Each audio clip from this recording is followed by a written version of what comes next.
Ladies and gentlemen, a very warm welcome. Monday night, 8 p.m. The Online Darts Live Lounge returns. Myself, Phil Byers, and Dan Simpson here to keep you company for the next couple of hours. Our special guest will be with us a little bit later in the show as we are joined by the Joker, John O'Shea. But Dan, how are we doing, lad? You all right? All right, mate. Yeah, not bad. Not bad for a Monday. I feel like it's such a strange one having this show on a Monday because Monday is a bit like I always end up sort of with whiplash because I work's always a bit chaotic and running around mad with the kids. But yeah, all is well. It's brightened up. It's raining this morning up here. We started the day with a bit of rain, but no, it's nice and bright and sunny. Had a solid weekend after you started it with a nice breakfast with you. We managed to catch up a little bit, didn't we? How was your weekend? How was your trip up north? Yeah, it was all right. It was decent. The exhibition was good. Got some content which I need to try and edit tonight, straight tomorrow morning. But it's just busy as always. Look, darts never stops. It is just absolutely chaotic as always. We've got races for this, races for that. Ratajski putting himself into match play contention from absolutely nowhere. It's all gone off. I mean, we'll come to it and talk about it, but we talked a lot, haven't we, in the last few weeks about that match play race and who's where. And we did say, to be fair, it's going to take one of a select number to win an event, and there's only so many of them capable of it. And he was one of them. You know, and folks in the chat room have picked him out that he has the potential. It's always just potential, certainly with those outside of the match play race. And I still don't think it's done for him. I think he's given himself a far better chance than he started the day with. Yeah, 100%. The chat room is rammed already. Doubt is answers. Good evening, lads. Malachi, Marcus, Owen, K-Day is in. Shelty, how we doing? Warren, evening. All James, Daniel, Tom, Connor, how we doing? Dixie, Red Viking 89, Timo, Adam and his eldest lad is joining us. How do? Good to have you in. It's all bonkers, isn't it? What is going down at the moment. But look, busy times in darts, as we all know. Philip is in as well. And look, we've had associate tours weekends, obviously with CDC kicking off. We've had the ADC, we've had the Dev Tour. It's been one of those weekends where not necessarily what we call the big time, but certainly the important building blocks under them. It was their weekend and their time to shine. Yeah, it certainly was. It's been. I'm trying. Do you know? I tell you what. It's mad at this. I know it's a busy show when I can't fit all of the windows that I need open. Like the weekend was utterly ridiculous. Like there's been so much going on, so much to talk about that I am fighting to try and get 11 windows open now. Good grief! Oh, I never struggle with windows. You know that. Christ, yeah. I need to at least still be able to work out what they are.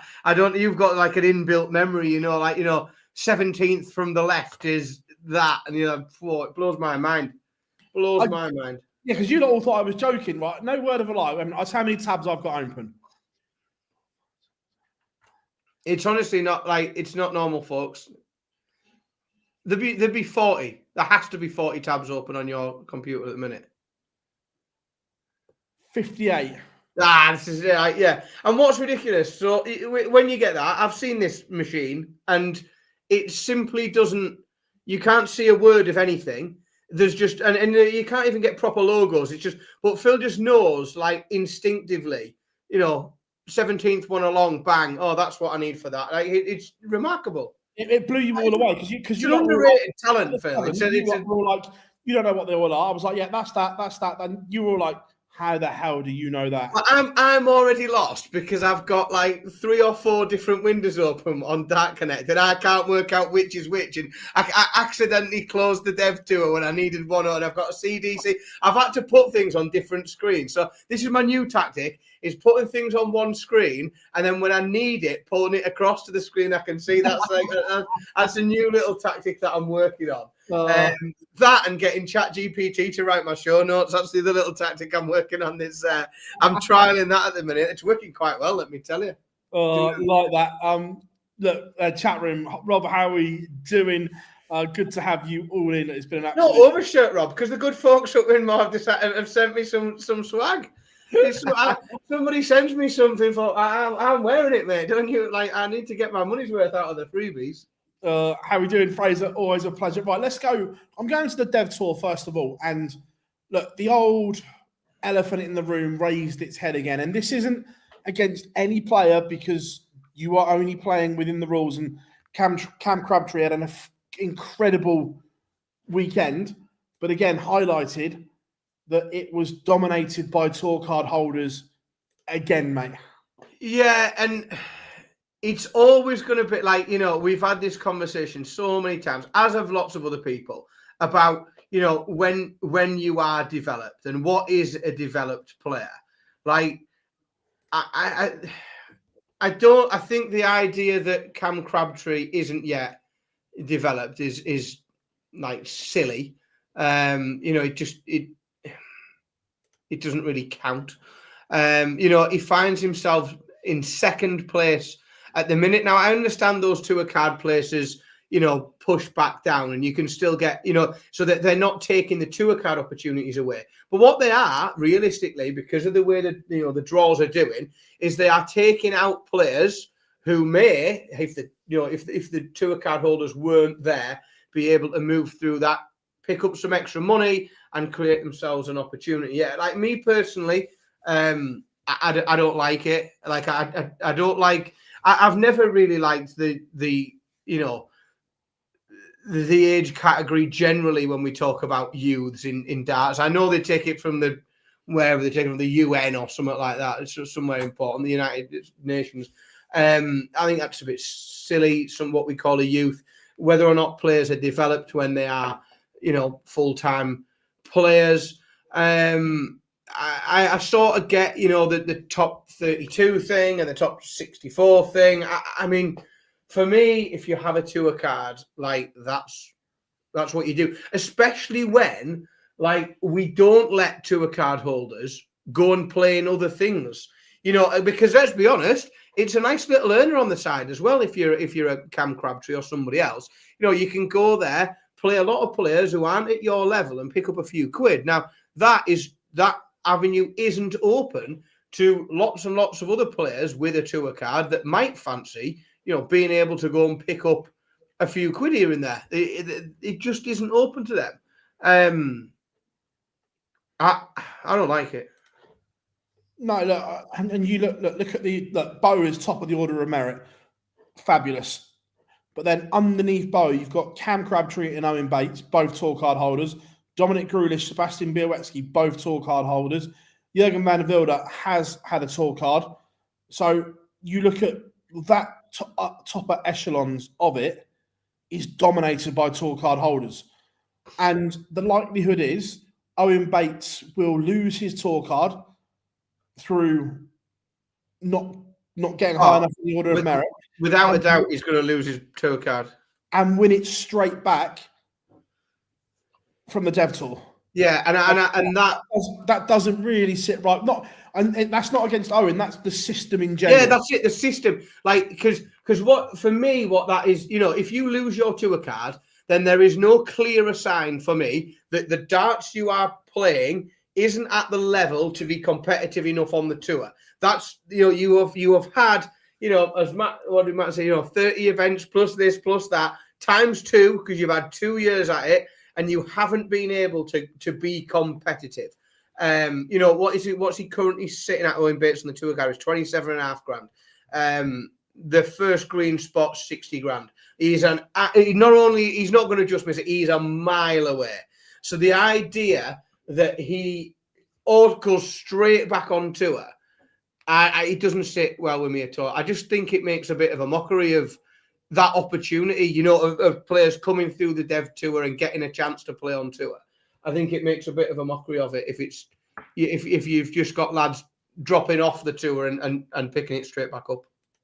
Yeah, and like we said, this isn't against the players. This is against the system. It's not right. And I know people in there have been saying, ask Matt about it. We have, and that they're not going to change it. They have no issue with the system. They are comfortable with their system, whether we like it or not. Yeah, it is what it is, isn't it? they are comfortable and they are happy. I also don't think it's like, just in terms of, and again, it's a personal view. It's not, and I know it's not the view of the PDC, but I think, well, there's players around. And it sounds awful to talk about Owen Bates because it's just coincidence that he is where he is, and he's the player that it makes sense to talk about. But the players that are around and underneath him in the rankings, I'm sure would fancy the opportunity to go and play some extra darts, practice a bit more competitive darts, and earn a few quid while they're on it, because they're down there in the tour card race, because they haven't earned very much money at all, and everyone can do with an extra few quid to help pay the mortgage. And that avenue is closed off to lots of the others on the basis that they're too old to play Dev Tour. And I just think it's not. It doesn't feel right. It doesn't pass. Like we use this thing like at the work. We'll quite often refer to something like being the man on the street test. Like if you just pulled the average bloke off the street and explained it to him, like would he go, that don't make any sense? And I just think like it doesn't pass the man on the street test. It's unusual and strange, and it doesn't sit very well with me at all.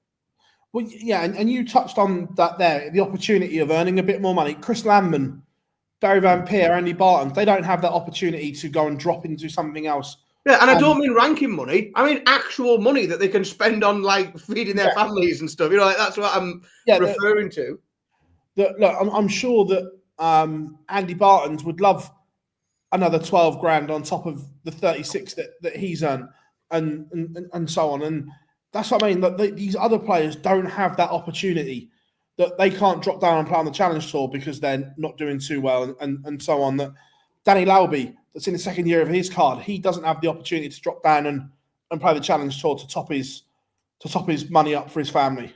Yeah, that's the bit that I think, and I know that the PDC's view is different. Like we know it's different to my view on that, and I'm normally sort of pretty blunt in the way that I think, well, if you can't do it, you can't do it. But it just doesn't seem fair, for want of a better word, that you've got people there who are able to go and earn some extra money, and people there who aren't able to go and earn some extra money. And I think, well, it doesn't sit fairly with me, that. Yeah, look, 100%.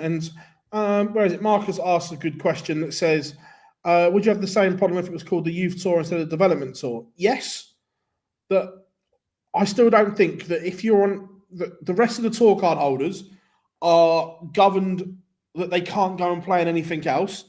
They can't drop down and earn some money here, earn some money there. So would I still have the? Yes, I would personally, because they're still being able to go and earn money elsewhere where other tour carders. Yeah. For me, once you have a tour card, the same rules should apply to all tour card holders about what extra things that they can play in. Like the idea, and I know that he never would, and I know it's, but we could have the reigning world champion is allowed to play on the Dev Tour. Well, he's not actually, is he? Because he's at the top. But he could have done. When Luke Littler got on that tour, he can go and play. Like the idea that you can be a professional and, i.e., hold a tour card. That's the PDC's view about it. And you can play in the World Youth, and you can do this and you can do that. It doesn't make sense for me. The same rules should apply to all tour card holders. So Littler and Van Veen and Josh Rock and all that, they should be treated exactly the same as every other tour card holder. They should all be the same about what they can and can't enter. And I would also stop this nonsense about a youth going up to 24 as well. I would call it the Youth Tour or the Development Tour. It's just the name. It doesn't really matter. But for me, it's 21s. And I still think 21's pushing it. I think 21 is pushing it. Like, you make your life a lot easier if you say 18, Just generally, it makes life easier because of all of the just admin. Like, your admin's so much easier just when it comes to, like, all the stuff that you have to make sure is in place and be aware of, and who's serving beer and who can drink a beer and who can't. And, like, administratively, it's far easier at 18. Like, from, like, the 20, I think of myself as, like, Like 21, like 22, I had a house, a car, a kid, and a job. Like I didn't consider myself a youth. Like I was a working man, and the idea that 23, 24-year-olds are like playing with the kids, I just find it silly. And you can bring all of the UN definitions and things like that, but they're not there for that. Like the United Nations haven't had a meeting and decided who should and shouldn't be in which category for darts. They've never considered it, I promise you, at any point in their discussions. Has anyone the representative from the Maldives would like to propose what we do in darts? It doesn't happen at the UN. They don't consider darts at all. No, 100%. And it just needs to be realistic. So again, Marcus, this is because of the PDC rule. The PDC rule is that tour card holders are allowed to still play in their affiliate tours during the first 2 years of them having a tour card. So, for instance, Matt Campbell wouldn't be allowed to go back and play, but Jim Long can. So that's a rule from the PDC that the affiliate tours, because they're... And I don't dislike that at all, primarily because the affiliate tours they're also growing the sport and they serve a wider purpose.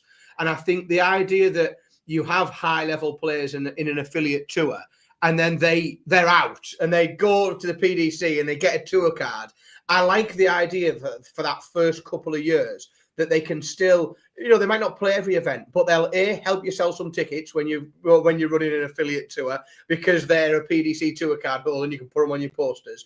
But then it stops a vacuum in that affiliate tour where your most talented players have left and they're not available to you anymore.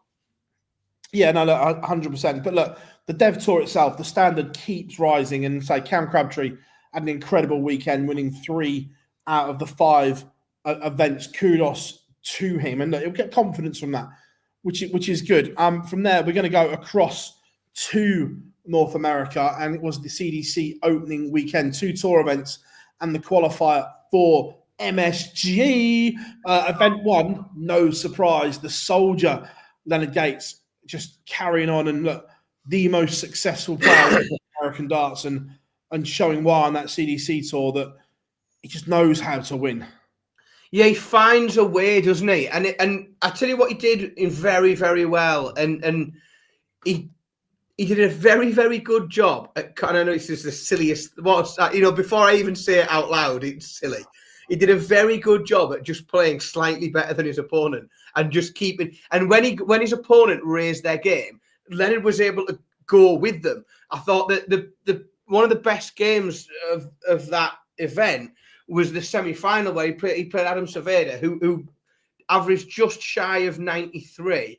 Leonard goes 94.5. Just manages to he constantly was able to just keep opponents at arm's length through that event. He played some really, really good darts. It's difficult to argue. He pops up a lot, doesn't he? He does it on the regular. Interesting back end. I think the quarterfinal lineup of that first event was really strong. Alex Spellman can probably find himself a little bit unlucky bumping into Adam Cerveda. I think there was some players that sort of suffered from the draw a little bit. There was maybe matches we should have seen later in the tournament, or would have liked to see later in the tournament that came a bit early. But very, very solid from Lenny. Yeah, look, 100%. It was very, very solid from him. David Cameron again getting to another final. He seemed to do that a lot. Yes, he has picked up titles, but DC always seems to just come up short against the Gates or someone like that. Yeah, and I mean we've seen him lift pots. We've seen him lift pots over here, in outside of the CDC. But yeah, I think he's very consistent though, and I think as long as he continues to be at the back end of events, then he'll always give himself chances. Like he will create chances by playing consistently well. And again, we saw a couple of big averages from from David Cameron during the day. You know, there was a big 96 in the last 16. Like, he played very well. And again, but just like the rest of them, ran into Leonard Gates playing better than they were in that match. Yeah, event number 2. I do like this little feature from the CDC where they're varying it up. Event number 2 was set play, which I loved. All for a little bit of set play, and that Stowe Bunce, the Neon Nightmare, picking up the title against Gary Mawson. A very, very US dominated quarterfinals and onwards. 2 Canadians, which we'll touch on more in a minute. But again, Bunce, no stranger to picking up titles. No, but again, like, really, really solid. And probably the best game of the event, probably once again, was in the semi-finals. That game was, who did he play? Sparta.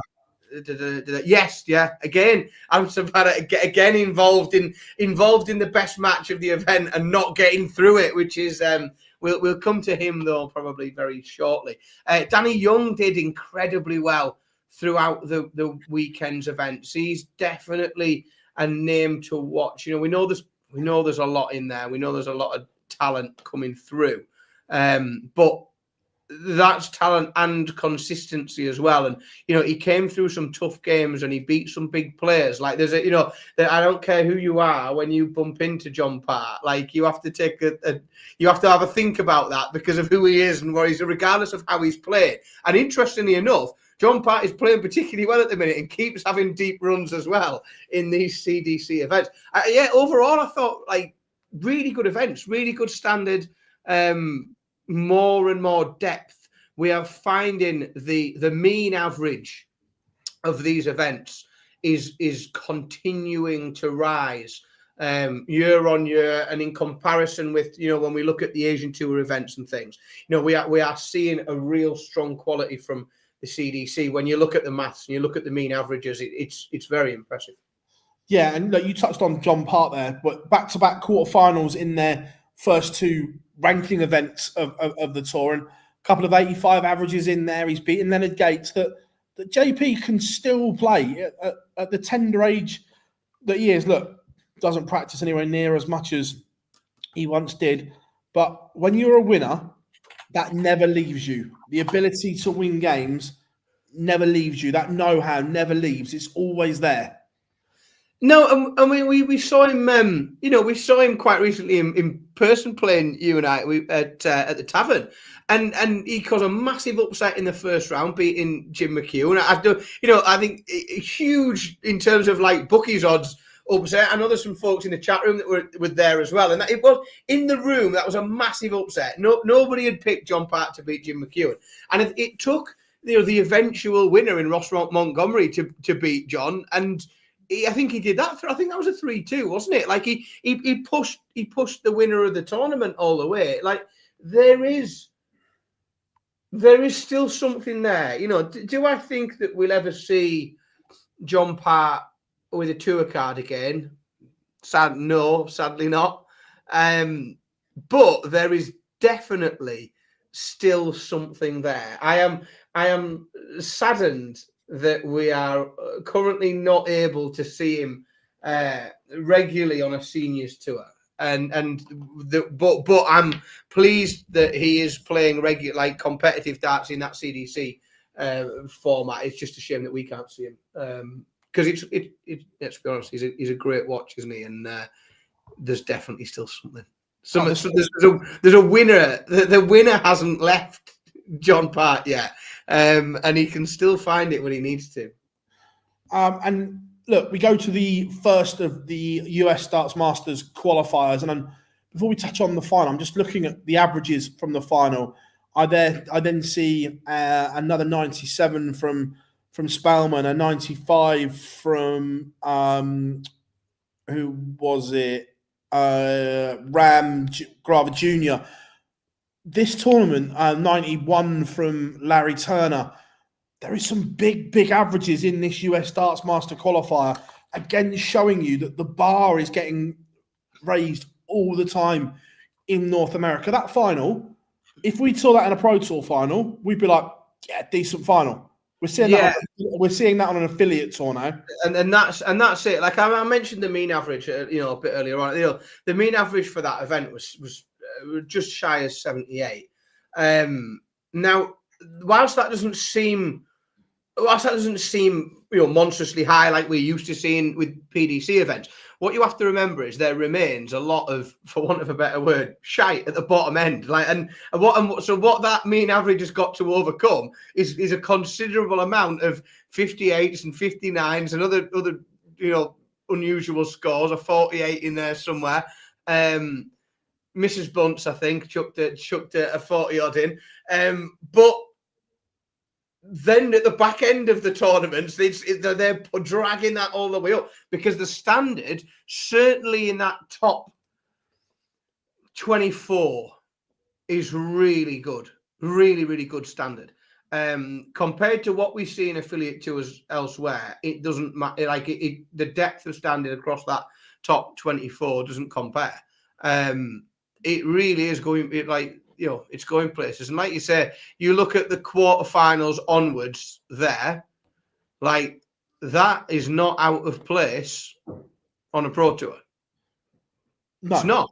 And interestingly, if you take a snapshot and you say, like, of the top 16, and you went through and you said, right, well, how many of those top 16 do we think, in terms of their careers and what they've got and what they can give and what they can do, how many are going that way and how many are going that way? And I reckon there's more of them going that way.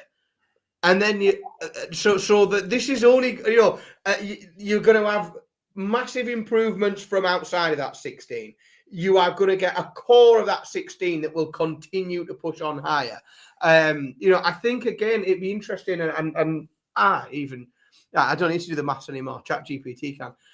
It'd be interesting to look at what what those averages are, this year and then next year, and have a look at how the tour is developing in terms of the depth of the standard that we're seeing.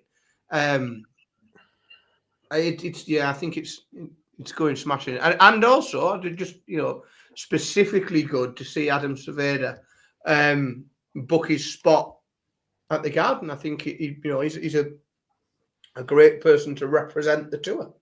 Yeah, look, 100%, and yeah, like Adam Cerveda, the Reaper, has beat David Cameron again in another final, but the averages are absolutely sensational. Again, and we'll come on to a few more bits of that in a minute. And look, Warren makes a point here. Look, there are going to be extra spots for the World Championship. Do I expect North America to have more than what they've had? Yes, I do. You'd like to think so, wouldn't you? Because look, if you can, break America is the wrong word, but look at the amount of people that watch American football, NBA, hockey, and so on. If you can nick 1.5% of their audience, we are talking huge numbers with eyes on America. Yeah. We're not talking we want a piece of their pie. We're talking 1.5%, and that is then a huge number with their eyes on the sport in North America, which is superb. Good evening. Marky is in, and Maximus, how are we all doing? So look, if we can nick a small percentage of those American sports and just put the eyes on darts, we're heading in the right direction. And I look at the North American players, they're buying into it as well. We see them doing more and more on their socials. Spellman is an incredible one that we see him vlogging, talking about it, whether that be on his YouTube, his Insta, or his TikTok and so on. And these people are helping grow the sport, which is superb. The boys behind the scenes at the CDC did an incredible job at Niagara Falls, 4 streaming boards, which was great across the weekend. More eyes on the product, which was incredible. Yeah, it really is a very, very good example of how it's not, because it's not just. I think the Asian tour is organised very, very well. I think it's very well organised. It doesn't, and I understand there's language, cultural, and time barriers that mean that the Asian tour isn't accessed by me in the same way that the CDC is. I find that it's easier for me to watch. The language barriers are all broken down, and it's slightly different, obviously, with the Asian tours. But like, I just think in terms of what they're doing to bring eyes to it and promote it beyond, I think the Asian tours are doing a very, very good job of producing people that can throw darts. But I think an affiliate tour has more responsibility than just that, than just producing people that can throw darts at the board. I think they have to grow the sport in that area. And I think that the CDC is doing a very, very good job of that. Yeah, 100%. And how we doing, FE Bear? Love your stuff on Twitter, by the way. And look, he's just put there. So CDC last 16 averages of 2025, 85.49, compared to the Dev Tour 86.62 and the Challenge Tour 87.42. That is an incredible comparison. That's it. That's very, very good tours. That's why I was talking about that. You know, that top 16 of players. Yeah. If you think the standard there, like, yes, you've got, and that's it's a brilliant way of doing the maths. If you take the last 16 average, because you lose the dross at the other end. But that shows the level that those players who are getting through to the last 16s are playing at. Yeah, look, and that James summed up the point there that if you could get 0.1% of the US population to watch darts, that's more than 340,000 viewers. Incredible. Marcus makes a good point here as well, and it's something that we can talk about as well. The problem is that because the CDC are doing very good things, is it worth going to Q School to try and get a card when you can play the CDC and still go to the Worlds and other tournaments? That's a good question. But what I'd like to see, and what I'm going to say to you, Dan, and chat room, that as these associate tours get better and better, like we've seen in North America, like we've seen with the Asian tour, I would quite like to see them have a Q School within their own country. Now, that could be done in one of two ways, that either you have the first round of Q School in North America or Asia, and then however many spots then go through to the final stages to win a card.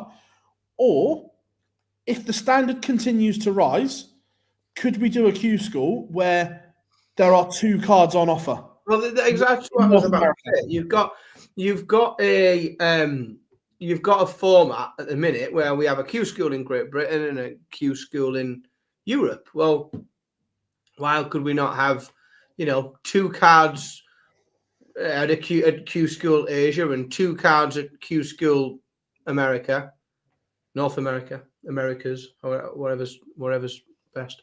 And again, move them dependent on the standard. Like, is the standard significantly better in one? So does one get 3 and one get 1, or how? Like, what does that look like? Do we decide that the standard at European Q School or British Q School isn't good, so we're going to pull that back a little bit and we're going to allow more cards to the Asia Tour or to CDC? But yeah, I think absolutely the idea in the long term that they can have like cards available at a Q School in the same sense that we have a European Q School. I just think, why could we not have intercontinental Q School tournaments? Makes perfect sense, I think, in terms of growth. Yeah, look, 100%. And yeah, look, Philip, I completely agree. Look, love the Asian tour as well, and it's great to see players from outside Europe and that smashing it the way they are, which is really, really good. And it's just an interesting one. Do you think the PDC's decision to host pro tours during midweek has severely jeopardised the growth of players worldwide from participating or attempting to even go to Q School? The honest answer is I don't know. He mentions it. He comments again a little bit further down. So, like, he's a secondary school teacher, and he'd have to give up his job as a result. Now, like, I would suggest that the perfect, like, the biggest comparison that I can draw is whilst I'm not a teacher, I work for the government in the education sector. And I used to do an awful lot of Pro Tour streaming on this channel. And I used to stream, it was like my fit. I used to properly look forward to it. And I used to do a lot of Pro Tour streaming. I love Pro Tour streams, or being on them anywhere. And I probably haven't done one since they went weekend only, because I'm legitimately faced with, do I take one of the very few holidays that I get from work per year, and I already use them up to travel a lot and watch a lot of darts. So do I use one up for a Pro Tour event? And then you look at all the other things that require me to put holidays in from work, whether it's trips to Blackpool or to the tavern or wherever I'm going. It's removed it from me. Like, there've got to be other people. And again, certainly if you have a mortgage and you've got lots of other things that you have to really think about, how am I going to pay my bills? A bit different if you're self-employed, if you work from home, if you are your own boss, whatever, then everyone's situations are different. But I genuinely believe there is a section of society where they have a job where they are expected to be at work Monday to Friday, core hours. And it precludes them from taking part, because most people haven't got the ability in this day and age to roll the dice on turning pro and risking what they will earn. There's a couple of really good points in here. I'm going to carry on with this topic because it's got you guys fully engaged here, which is good, which is what I love. And Rob says visa issues plays a part. Yeah, look, because you then need a sporting visa to get in as well. Evening, Paul. Hope you are good. I agree with this to a point, Johnny, especially in the UK and perhaps and Europe. However, they do want stars from North America, from Asia, to grow in that market and then develop that market. So, although I agree with the point over here, perhaps not so much in other territories. Indiscriminate. I don't think they will discriminate on someone that will earn them a few quid. I don't think it'll make the slightest bit of difference how old you are, what you do, whatever. Well, all of a sudden, if you've got, say we get a blitz from either North America or the Asian tour, all of a sudden, if you've got 3 or 4 tour card holders from that region, TV rights in that area then become a lot more attractive. Absolutely, of course they do. Regardless of what kind of. These people do your promotion for you as well, because they are constant. They're the ones that are saying, "No, watch me. I'm on this. I'm on here." They're on their local news networks, as it would here. If people who do great things end up on the local news and they end up in the local newspaper and these sort of things. So it comes with a lot of by proxy promotion in that market as well. Yeah, well. How do I think the extra 32 spots? And by the way, I've got no prior knowledge or whatever, but I personally think out of those 32 spots, I think 8 will go to tour card holders and 24 will be spread around amongst affiliate tours and international qualifiers, including women's tours. Yes, and associates. Yeah. Not just the international ones is what I'm getting at. Is it? We're not just talking, Asia, Oceania, CDC. You'll probably see some people from closer to home that may not have qualified through a traditional route manage to get there as well. Yeah, and Marcus makes a good point here. Imagine if John Park was world championship nowadays, it would be massive for North American darts. 100%. Yeah, it would be absolutely massive. Because of how big darts is at the minute and the rise that it's on and the stories that could be told of it and the way of telling stories, that is available now that just simply wasn't there when John won his world titles. Nobody was doing TikToks back then. Yeah, 100%. And I spoke about this on the stream today.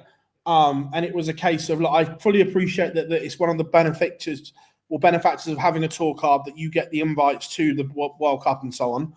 But there are certain genuine cases that there are pairings that will be at the World Cup which would be stronger without the tour card holder. Agreed. Yeah, there are definitely.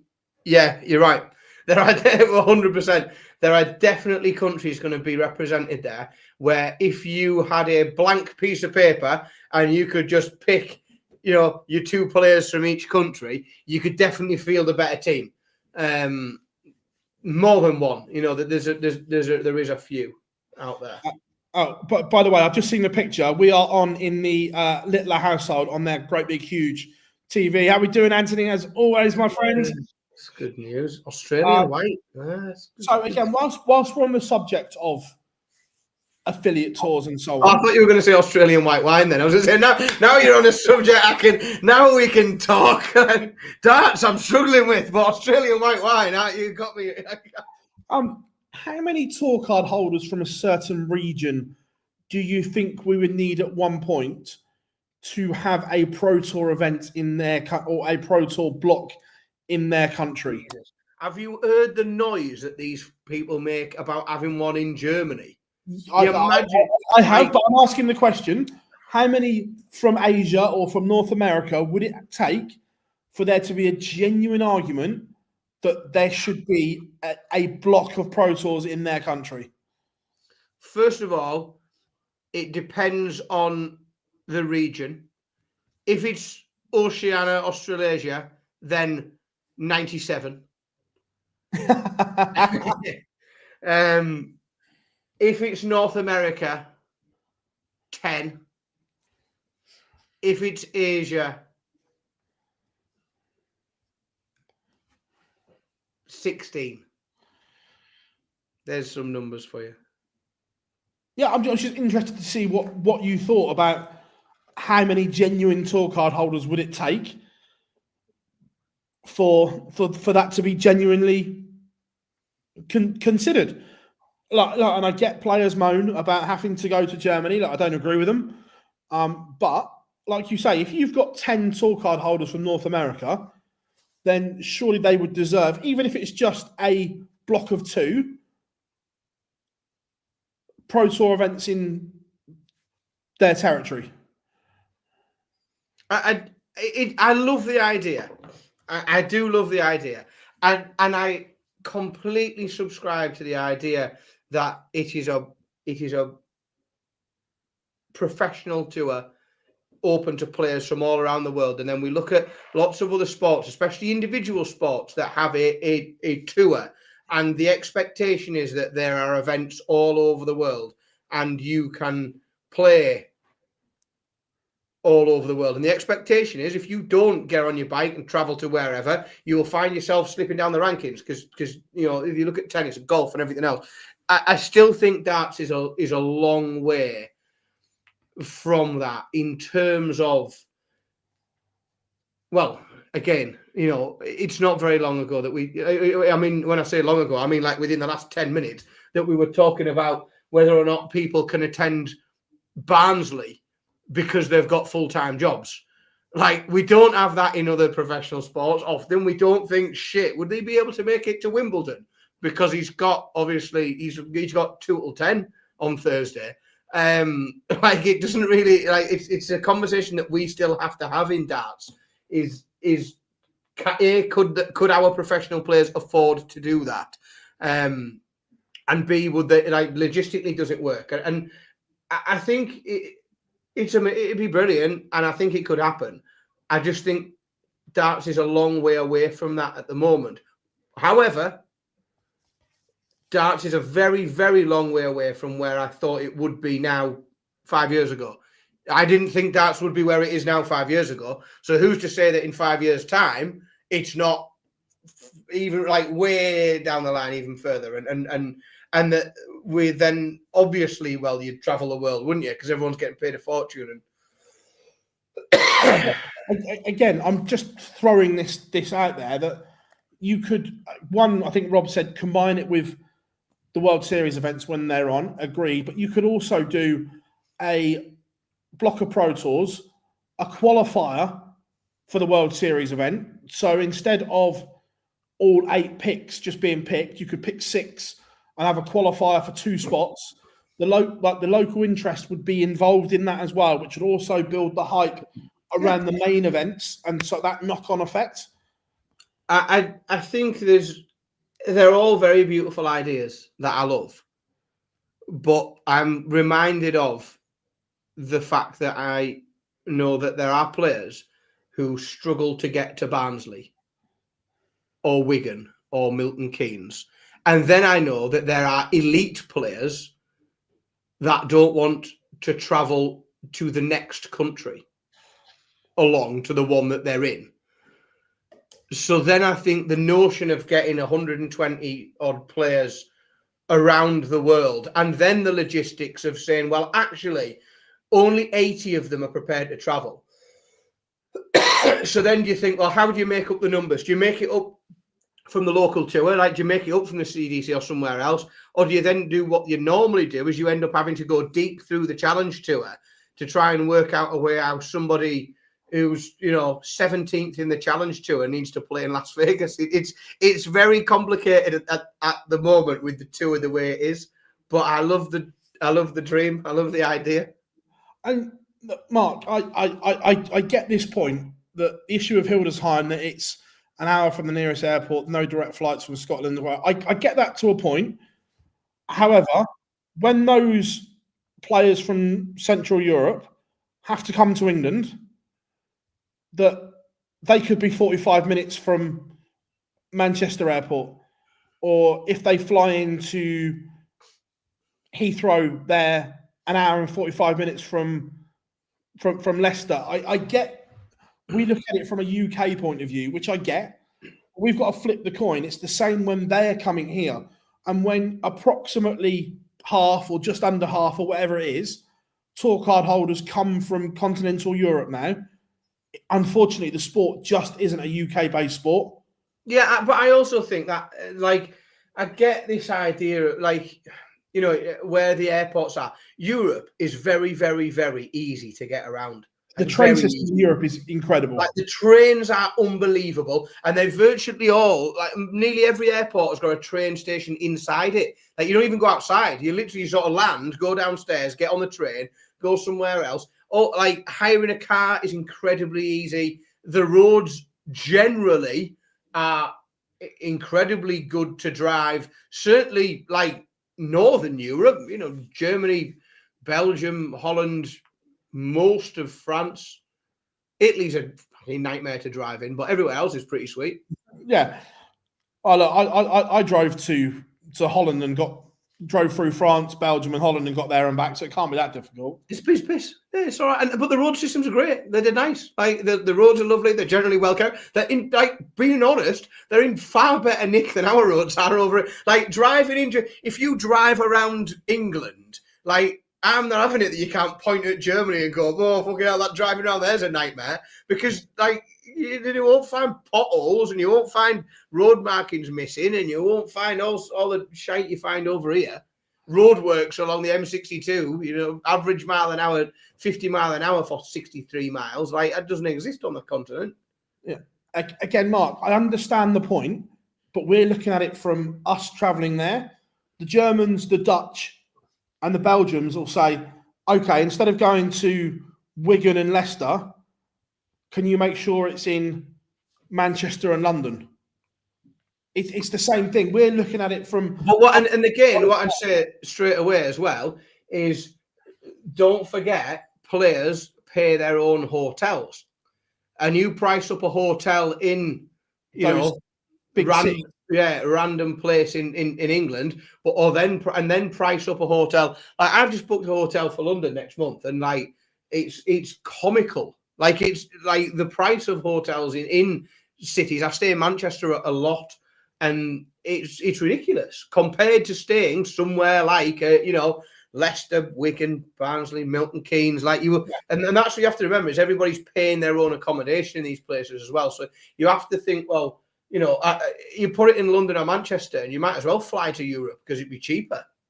Oh yeah, but what I'm saying is, I get it from us looking in there, but we also have to look at when those players from continental Europe have to fly across here. It's the same that exactly. They've still got to get from the airport to Leicester and so on. So it's no different to like you say, those players from the UK flying in to Hanover and having to get an hour to the place, it's no different.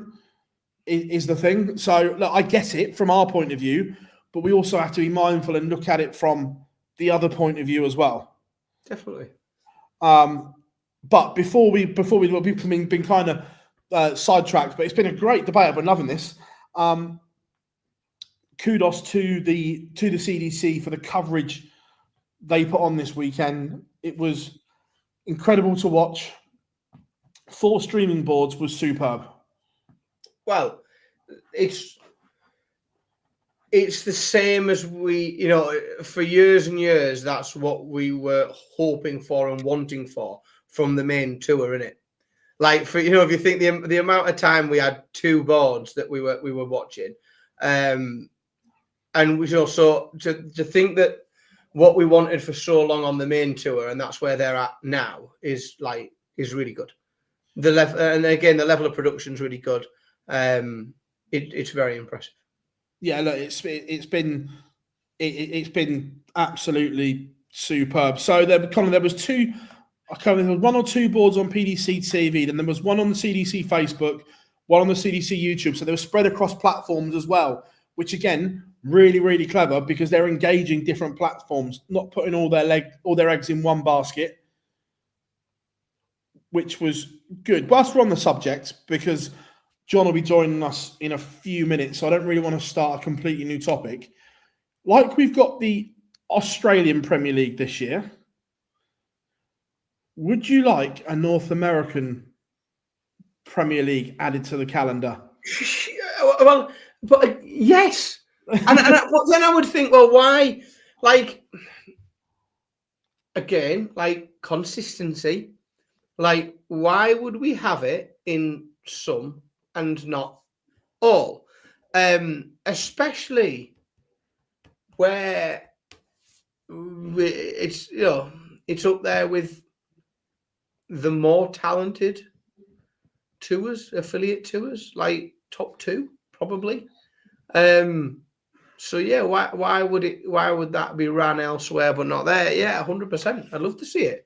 I think it would be great. It would give us lots to talk about. We get to endlessly talk about who gets picked for it. That'd be really fun. We could. It'd be great to talk endlessly about another Premier League of picks and who gets who deserves that and what were the top 4 in and who gets this and who's won that title and why was absolutely. Oh look! Obviously, we go in on the Premier League picks, and we hammer the PDC for it. Look, we got a great relationship with the CDC. But could you imagine if they leave out? Look, the first name I look at, they leave out Adam Savada.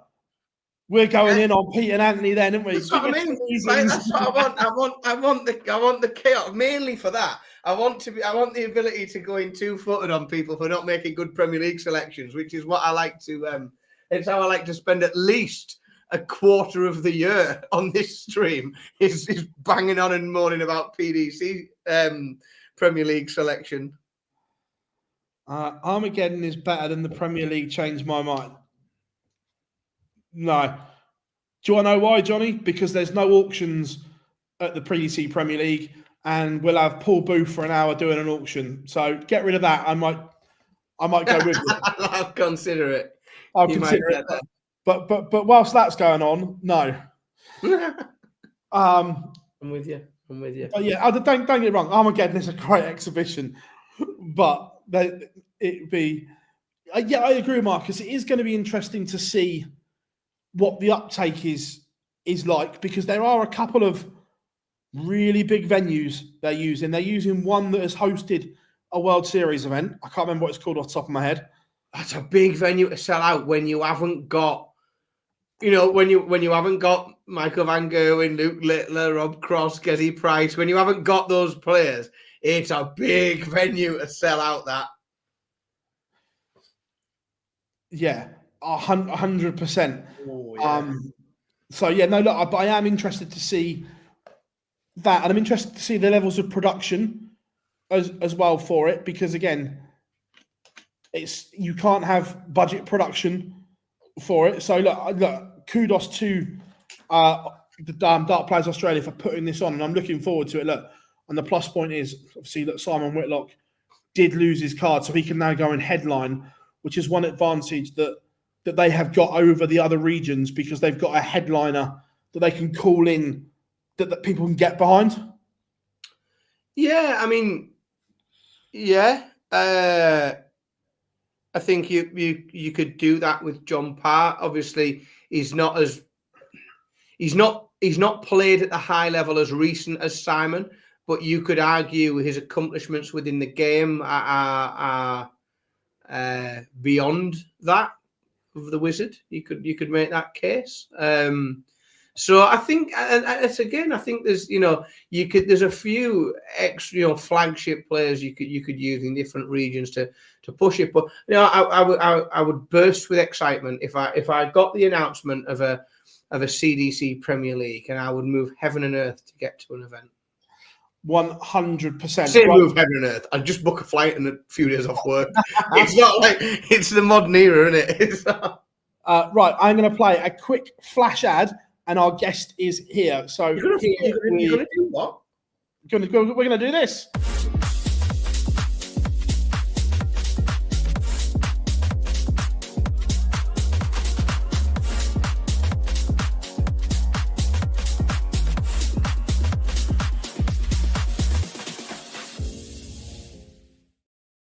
And ladies and gentlemen, we are joined by the one and only, the Joker, Mr. John O'Shea, and Maisie is in the house as well. How are we doing, the O'Shea household? How are we getting on? Good, mate. How are you? All good, buddy. All good. All right, Dan. All right, mate. I tell you what, we're straight in tonight as well. No technical issues. Mike's working. Is that because have you got your technical advisor behind you there, John? Is she helping you out with it? Yeah, she just pressed a lot of buttons there and everything seemed to work. May all live in the Jurassic period, mate. As long as somebody's looking after you, that's all I need to know. Well, there was no way I was going on this show without her saying hello first before. And Maisie's got her Fallon shirt on as well. We're loving that. We're just in. We just had the academy, so we're just in. Nice. Look, obviously it's been huge for you. Maisie, first of all, you feeling better? Yeah, way better. Good stuff. Love that. Yeah, John, look, you've just touched on it just in from the academy. It's been a huge whirlwind 6-7 weeks for you with the opening of the academy. First of all, congratulations with it all. You must be delighted. Look, it was always something I wanted to do, but I never, I suppose the only way I could put it, I never had the balls to do it. You know what I mean? Like, it was just Laura. This is Laura's baby. She was the brains behind the whole operation, you know? Even when I'm away, she has it running like a well-oiled machine, and we're only a few weeks into it. You know what I mean? Like, and we're going to make mistakes. You know, that's inevitable. Like, you know what I mean? Like, and we'll only get better. I can see improvements in kids already. We're only 4 or 5 weeks in. You know, fixing their stance. You know, getting them to do bits and pieces. You know, but look, it's nice to give something back. Like, you know what I mean? Like, and Ireland is probably lacking that. You know, I listen to all the shows, you know, and then I hear all of everything that's been said, you know, about everything, you know, and I suppose over here, you know, it's lacking. It's I'm going to put these away. I'm trying to get a bird's nest out of these, and I'm just going to. But yeah, it's good. Like, you know, I've been around enough. Dart players, you know, Rabbi, you know, being around Joshy, Scott, you know, and that other lunatic Bobby, you know, yeah. you pick up what works for them, and you incorporate it into some other child or into, and you don't know whether it's going to work or not. And you know, this is the fun part of it. Like, I remember when we bit the bullet and said, look, we'll go ahead and do it. Like, and I remember saying, Luke Littler is ruining fellas' careers. He's giving me something new, you know. I love that. But the academy that you set up, it's not just for kids either, is it? It's for adults as well. Where we see a lot of academies are just like kids based, where yours is open to all. Yeah, do you know what? You guys know me better than most. You know what I mean? Like, and darts is for everybody. You know what I mean? Like, whether you're 3-4 years of age, like my youngest is 3 up there, and the guy he was hitting scores there, and he was hitting things I was asking him to hit, and he was showing me where the numbers were. And then, like even in the lessons here in the house, when guys come, like there was a guy called there a few weeks back. He was on his second, third lesson. He's 60 years of age. That's very cool. I like that. Do you know what I mean? Like, and everything in between. You know, that's great. It's great. I'd like a lot. I'd like to be able to see a few of the girls like Maisie's age, you know, because I think there's a market there now for them with Bo and Fallon, and you know, and to look back at what Trina done, what Lisa done, you know, Laura Turner. You know, they're all doing things now to promote darts at every possible avenue they can do it. Like whether you're a boy, girl, an old fella, you know, everything is there for them. Like, you know what I mean? Like, I work with a guy, Aaron, you know, and he doesn't mind me saying this, you know, because we spoke on the local radio station about it. He's 24 years of age. He shouldn't be even here on this planet. He's had 3 strokes and he's got brain cancer. And darts, we almost have his right arm where the last stroke affected his right side. We nearly have his arm coming out to full stretch to follow through on the dart over a hand period of time there doing lessons with him, and he was up there tonight now again. He's 24 years of age. You know, we give out about we're not getting this, we're not getting that.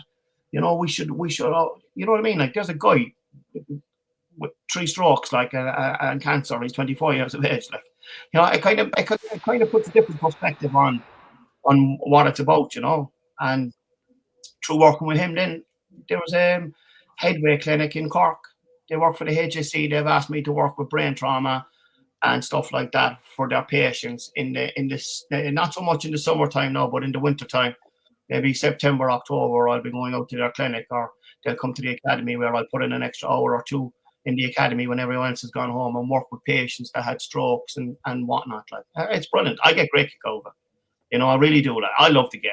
You know, you're going to have to put a bullet in me, like, to stop me from throwing darts. Like, That's incredible. I love that. And that's such an inspiring story, and that you're looking great at the moment as well. I know last year you had your own health concerns and you put a lot of time and effort into yourself, and you're looking great for it as well. So this journey that you're on is started from you now going on to helping others as well. Yeah, like, I mean, back in May, I had a bet. I won't tell you who I had a bet with because it was a private conversation, but we had a bet, and I said, look, you go get your results, and I'll go get checked. You know what I mean? Like, when I went into the GP and I came out with more wrong with me than I went bloody picking him with. Do you know what I mean? Like, well, it was mental, man. I was absolutely mental. I was a walking stroke myself. Seriously, like, my blood pressure was literally gone through the roof. Like, and I have no problem talking about it. Like, I put it up on social media there, I think last week when I was on the challenge tour. And I said, you know what, lads, I feel $1 million for it. Go get yourself checked. There might be nothing wrong with you. It might be just high cholesterol. It might be just something as small as a tablet. It could be anything. It might not be wrong with you, but at least you get a bit of peace of mind. Because I would have carried on. I would have carried on exactly the way I was going. And, you know, my kids, I have 4 kids, like, you know, Kelly, Jake, Kenneth, Maisie's my youngest. Kelly's my oldest. She's 23. I intend on hanging around on this planet for a bit longer. Like, and it just gave me a wake-up call, because I'm 50 this year. You know, and the lifestyle, as you know, boys, it doesn't suit a lot of people. You know, you live out of a hotel. You know, you grab something to eat while you're playing darts. Like, you know, I was in, like, last week even on challenge tour and stuff like that. Like, you know, I had my fruit, I had my banana, had my salad. My dinner is no longer consisted of a quick jump into KFC or McDonald's or, you know, a sandwich. It's completely different. I feel a lot more fresher for it. But yeah, it took a stupid bet. Probably saved me life. You know what I mean? Like a stupid, like, you go, I go, you go, I go, blah blah blah. And I went in. I remember ringing him afterwards, and I said, "You absolute dickhead." I said I came out with more wrong with me than I went in with. You know what I mean? Like, and he thought I was fucking hilarious, and I was like, "Oh, fucking." you know. Oh, But I love that. That's truly inspiring. And look, your game itself. I still look at Q School thinking, how haven't you got through? You've lost to 3 players that got cards. The other one was John Henderson, a ridiculous running average. Have you had time to digest how well you played but not get a card? yeah, look, it's been said in conversation. You know, I said it to Rab. You know, I'm on the phone every day to Rabby. You know, and he still even talks about it even up to last week. He says, I still can't believe you didn't get your tour card back. He said, I think you'd have rolled an average of 96 for the week through to 2 stages and only ended up with four points. Like, and I was like, you know, we're in May now, Rab. You don't have to keep fucking reminding me. Like, you know what I mean? Like, it was a like because we watched every minute of it. You know, we streamed it live, and I took the week off work to sit on the stream, and it at points it was like we were genuinely confused. You were playing so well, and it just for some reason the days just kept contriving to like just limit how many points you picked up, and you think, well, you'd looked at so many performances, and it must be so disheartening when that first game doesn't get you. You know, you win that game and you get nothing for it, and you think, I played so well, and then I haven't advanced myself any further. Is that? I'm scared. But you know what, Dan? Right, and it goes back to the same thing I've often said about that.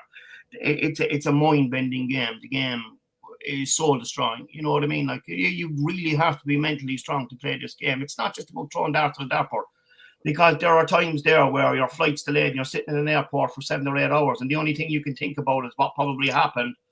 Oh, if I went that way, or maybe if I just stood back off the line for that split second, I would have hit that tops, or I got another point. That'd have been 5. You know what I mean? Like you could think of so many scenarios. Like, but I remember talking to Rabbi, and before we went to Q School, Jimmy Walker was going to Q School as well, and we were going to do it together. And Rab was just, you just chill out, just relax. What will be. You know what I mean? Like, but unfortunately, that's not how I tick. You know, and I was trying to explain to Rab, I was saying, I want my tour card back. Like, you know what I mean? Like, I lost it in a way that it was just horrible. You know, that's the only way I can fucking describe it. Like, it was just nasty how I went from winning like 30, 40 grand in the first year to like 9,000 in the second year, with everything that was going on behind the scenes, as you know. You know, and I wouldn't even talk about him now because I wouldn't even give him the time of day. Like, but I'd like to win it back just to end it my way.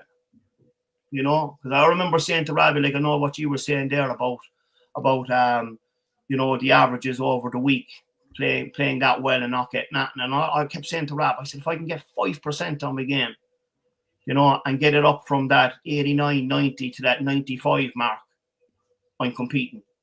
And I'm like, I worked my arse off. I've done things. I went through dartboards there, but they were going out of fashion. I was just so focused on Q School. And then I said to Rab afterwards, I said, fucking hell, I even produced a 1 or 2 ton plus averages as well. I said, I still got fucking betting. You know, it's just different. It's different because I knew myself, if I get my tour card back, 91, 92 ain't going to cut it. And I tell this to guys that are going to Q School, you know, I have the backing. I have a manager. I'm one of the best managers in the business. I'm part of one of the best teams in the business. Josh, Scotty, Rob, you know what I mean? Like, and I don't want to be the weakest link. I'm a world master. You know what I mean? Like, I have a TV title. You know what I mean? Like, and I can play it again, but I think I've shown far too much of I want it so badly that it's affecting me. When I lose, I'm like, fucking hell, what have I done?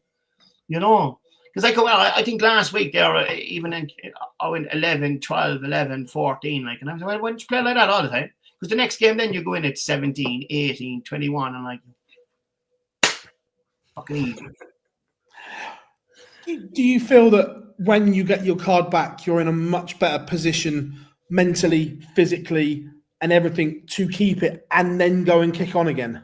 Yeah, I think even if it's not this year, because I still have 3 stone more to lose. That'll be a total of 6 stone then since May, but they won't operate. I was stomach hernia, And the doctor's already told me that he ain't touching it till I lose another 3 stone at least. So I have another 3 stone to go. So by the time I get to that, whether it's going to affect my game or not, but I'll combat it. I work every night on my game. You know what I mean? Like I throw with Jake, I throw with Kenneth, I throw with Maisie. We're up in the academy, so I'm always throwing. So if I feel something is different, I'm going to compensate for it. But even if I don't get it back this January, because I'm still in the process of losing weight and stuff, my goal is I will get it back, and my goal is to stay there this time. And then if I'm not good enough after that 2 years, then the chasing stops then, or I need to end it my way. Or like if I walked away from darts now at that level, we say the PDC, and not do Q school anymore, I wouldn't be able to sleep at night. I genuinely would not be able to sleep at night. There's very few people on this planet, I'd say, would have the same determination and drive that I have to play this game and be the best at it. Because like I dartitis for 5 years, I couldn't let the dart go. I literally could not let the dart go out of my hand. Like, I cried in my kitchen, bitter tears. Tears were rolling down my face because I was after being stripped of something I loved and was good at. But I beat it. You know what I mean? Like, it took 5 years, but I beat it. Have you found, John? Obviously, like you've mentioned, you're a ferocious practicer of the game, especially when you've got something to practice for. You know, when you've got an event, you'll go out. Have you found with the academy that you finding yourself almost practicing by accident, in that, like, whilst you're not having, that's not your focus time for practicing, but just being there and being with other people and talking through the game of darts and throwing darts, is this, as well as all of the good things that the academy produces, is this another way for you to practice as well? Yeah, it is, because even when I'm showing them there while I go, like it was like something out of the Karate Kid. He was standing on the line, I was standing on the line, and I was saying up and out, up, because some of the lads up there like are throwing in, and I'm like, Jesus wept tonight. How am I going to fix this? You know what I mean? Like, yeah. And what I do is, right, so they're all doing their routines. I've got 7 or 8 dartboards. I've a lowered one for the juniors, and what I do is they all get their routines, right? And I keep telling them, if you're coming here every week thinking that it's going to change, it's not. I said, darts, I've been doing it for 35 years, and I've been doing the same thing for 35 years, and it's repetitive. So if it's not for you, there's the door. You know what I mean? Like, because if you're coming thinking, oh, we're going to learn something new today, we're going to play 501. No point in playing 501 if you can't. The first time I threw a game of 501 up on the boards above there, they all took out their phones. Up with the calculator, I said, put them away. There's a marking board and there's a marker. We want to learn how to count. You should have seen their faces. Oh! Terrified. Do you know what I mean? Like, so tonight now, like even tonight, like going back to what you said, Dan, do I practice? Like, I get my own practice, and I'll probably practice tonight for an hour. Do you know what I mean? Like, but when you say, do I practice unknowns to myself with them? Of course I do, because I have a sheet where I says to myself, one of the hardest things in darts is hitting that number to get on a double. So I said, we're going to start, and I have a list of them, right? So 1, double 1. If I don't shift the games around after 10, 15 minutes, they could be next Tuesday still on 1, double 1. And I keep trying to explain to them, this is what's going to win you tournaments. When you go to a tournament, like we're going away now to weekend, there's a few of them entering the tournament in the Irish Gold Cup. And I said, when you least expect it now, I said, and you're left on 3, and you go 1, double 1, you'll say, well, I just practiced that 4 weeks in a row, about time I hit it. And I said, then you will see the benefit of the routines. Yeah, it's knowing that you can do something. It's at that stage of someone's darting life. It's knowing that they can do something, knowing that they can go a particular route, and that they've felt it. They understand how it feels to go there. But it's very good, because even the 3-year-old now, that little fella, right? When he walks up to the board, or when he walks up to the line to throw, and I say to him, hit 12 for me. And just as he's about to throw, I stop him and I says, do you know where 12 is on the board? And he walks up to the board, he gets up in his stool, and he points at the 12. Do you know what I mean? Now I've got him at 3 years of age knowing exactly where all the numbers are on the board. Yeah, there's a lot of 3-year-olds don't know the numbers 1 to 20. Never mind where they are and can spot them. Like it's. And his brother is 7 or 8, and his brother was like a mathematician. 3 5s, 15, 3 7s, 21. I said, "Ooh, here we go now, boy. Get the paper, sign that man on a piece of paper."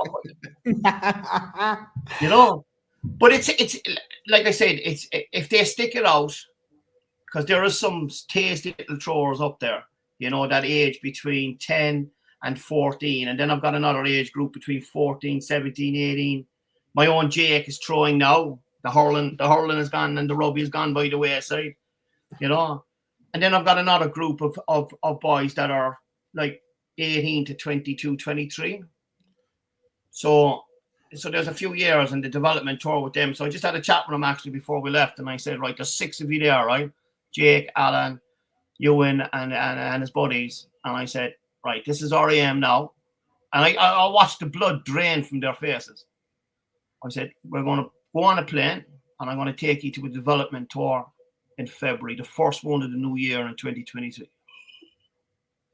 I said, Jan, I'm going to give you a taste now of what the PDC is all about. You get to meet the boys on the door. You get your wristbands. You go in, you practice. You look at your Dart Connect. You wait for your game. You go up, you play. There's guys marks the games for you, whatever, or you mark. But I said, and you get a taste of it then. And then you can come home and when you're watching me play, you say, it's not that easy, is it? Yeah, it's such what a cool experience to offer, and again, it's just that understanding as well of what that next level involves. You know what's involved there, and also it's seeing the standard there as well. It's it's looking at those other boys and girls around them who are their age. Some of them might be younger than them. You know that what they're doing at that level and exposing them to that level of the game. It's I bet that's a really cool experience for them. But even for the juniors there now, the juniors are aged like I said now 3 to 10, and Laura's a genius. You know, I'm not going to be biased here or anything. Like she is an absolute genius, right? Because she put all these things together, all these routines together. She called because Rob is an electrician, so she said she puts on a sheet there, you know, all plugs and sockets, and she puts all triples and doubles, and you got to wire it all together to fix Rob's circuit board. Right? Okay. Then yesterday, I love that. And then yesterday she had Josh Rocky Rocks. So she had a load of things shaped like the Giant's Causeway, and she had all doubles inside in them, and you have to hit the double to move on to the next rock and on to the next rock, and you have to help Josh down the end. And today's one of them was Scotty's Bees. So we have a photograph of the boys and everything, and Scotty's Bees. Then you pick a bee, and you have to calculate the number she put on the bee. So it might be 3 6s. So if you tell me what 3 6s are, and we'll help you out.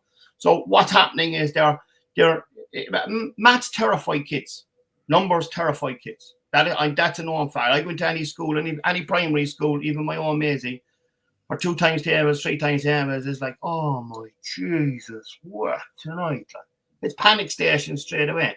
But what I'm getting them used to is the numbers, and get him to get confident with the numbers. So when they hit these bumblebees like Scotty's one today, when you keep doing it, they'll eventually see that 3 6s are 18. Do you know what I mean? Like, and that's the way that starts to disappear. Once you know it, you stop doing the maths, don't you? Yeah, it's going to come second nature to them. Yeah. You know, if you said to a kid if you said to a kid 9 times 19, they'd be like, but if you said to someone, what are 3 treble 19s? 171. Yeah.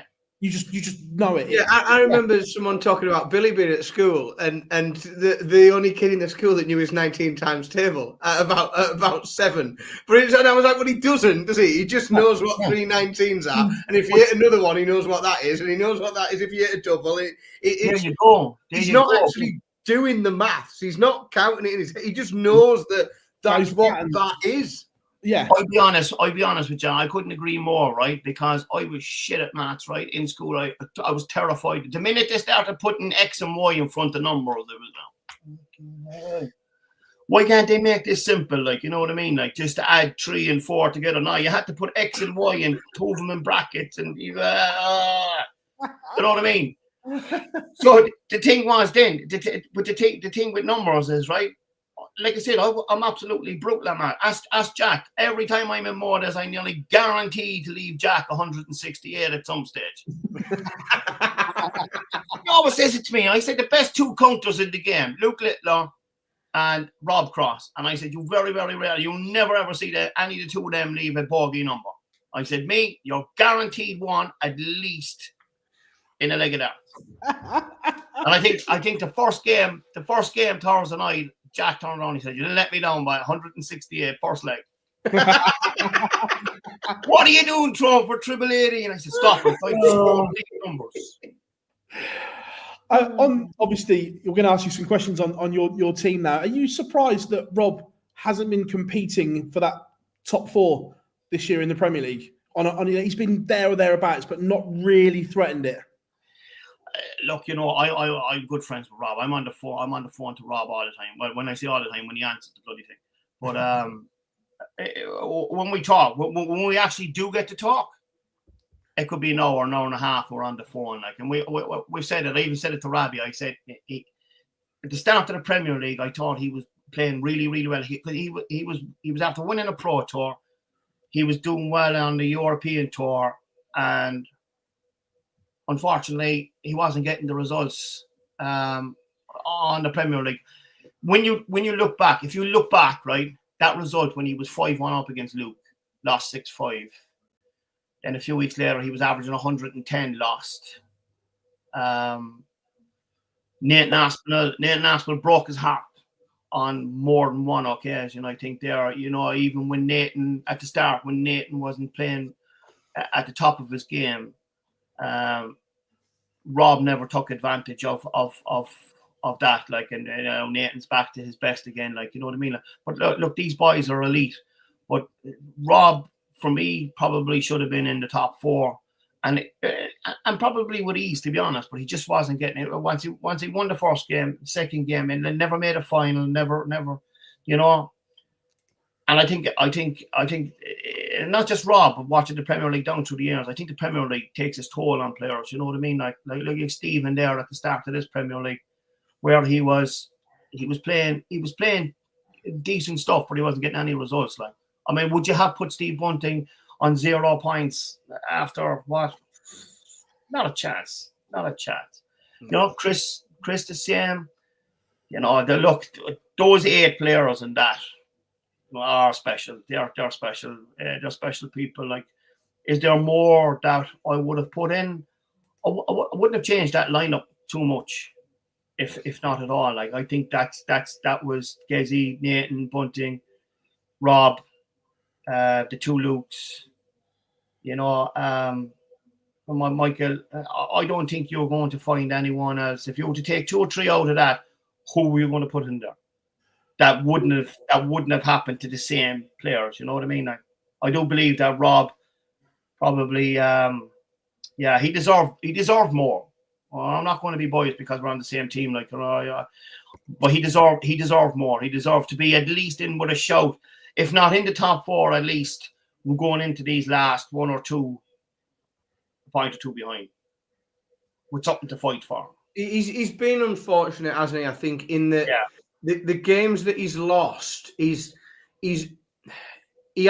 not played badly throughout the whole tournament. Like, he's played. If you just took the darts of Rob Cross alone, you'd have a look at it and think, oh, he's had a really good outing. He's had a good year. And it's just, as you look back, he runs into probably people playing not better than they should because they're all elite players, but you know, people just keep getting the rub of the green. That's it. The people just keep catching him. You know, one of the players, they'll average over a ton in one game that night, and it'll be the game they play Rob. And that's it. He bumps into that regularly. Where, you know, there'll be a player that'll play the 94, 92, and then the game they play Rob Cross, they'll do 101. And it's just Rob's averaged 98 and done very little wrong, but the timing just isn't clicking for him, is it? Yeah, and as well as that, like I watch Rob all the time when he's on TV and stuff like that, like, you know, and without seeing, you look at his scores and you'd see these trebleless visits, and then there might be 4 or 5 legs in, and you would say, he's not throwing well at all. And then his average goes up on the screen, he's averaging 101, and I'm like, how is he doing that? Like, you know what I mean? Like, it's because of his setup play and his ability to finish the game and the counting, where he's not hitting, when he's not hitting triples, or he's around that triple 20, because he uses the board so well, the 19s, the 18s, as you know. And yeah, I just felt this year, I just felt this year that for Rob, he's very unlucky.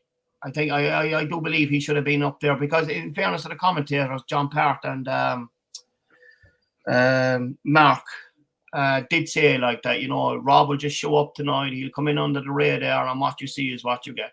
And that's what we've been seeing out of Rob, is what you see is what you get. And that's a high 90 average, low 6'4", or thrown out of his skin, average 110, low 6'5". Well, that happened. Was it a few weeks ago? Was it Nottingham, where he averaged 104, and he played absolutely out of his skin? And because it's what he does, that, you know, Luke Littler tops up and bangs 118 against him. Yeah. And you look at that point. You know, we talk about it every week. We talk about the Premier League, and you sometimes at that point you just think, Christ, what's he got to do? Yeah. And what's it, you know, like, because you think, you know, he comes in, wins his opener, gets to that semi-final. You think, like, God, if he can get into a final, get more points on the board, move through. He averages 104, he does everything right, and you think, fucking hell, he's still not. The universe still conspires to just keep him slightly. It's scary. I'll be often slagging him. I said, Jesus, you have the look of the Irish. He says, what's that? He said, that's no fucking look at all. He's not this year. He hasn't, has he, poor lad? But you know what? The thing is, though, right now that the pressure is off of qualifying for the O2, Rob will attack now the World Match Play, because he sees an opportunity. Rob's defending a lot of money this year.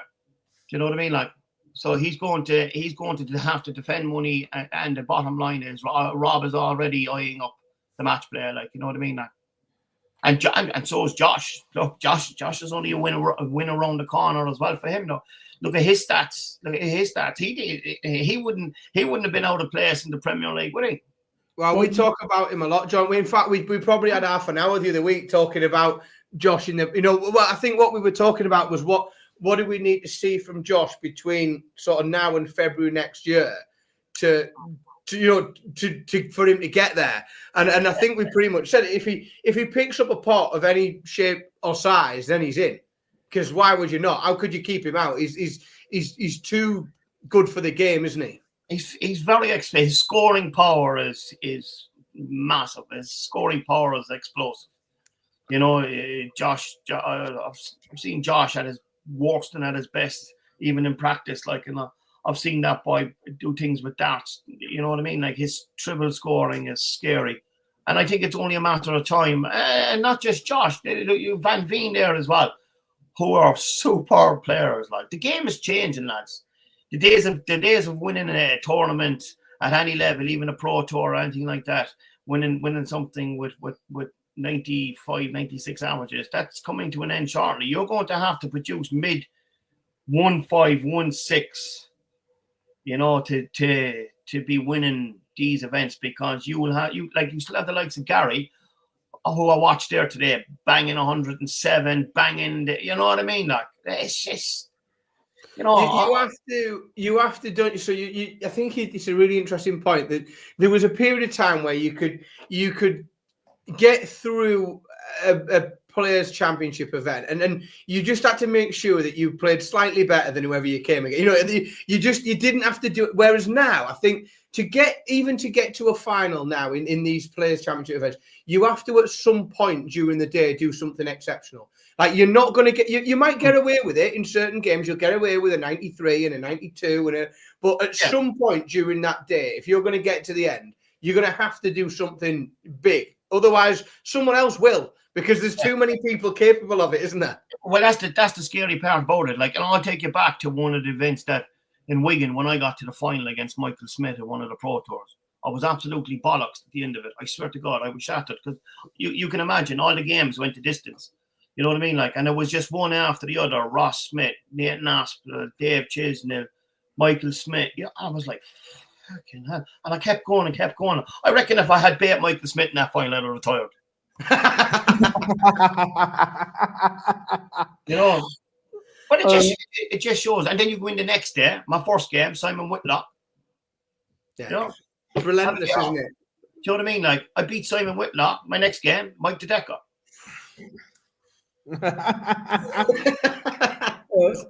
We've got some for you here, John. Obviously, the weekend we saw you representing Ireland. So we got Bob asking, what was it like playing pairs with Shane? And also, what was it like being involved in that first ever 9-dart shootout in pairs?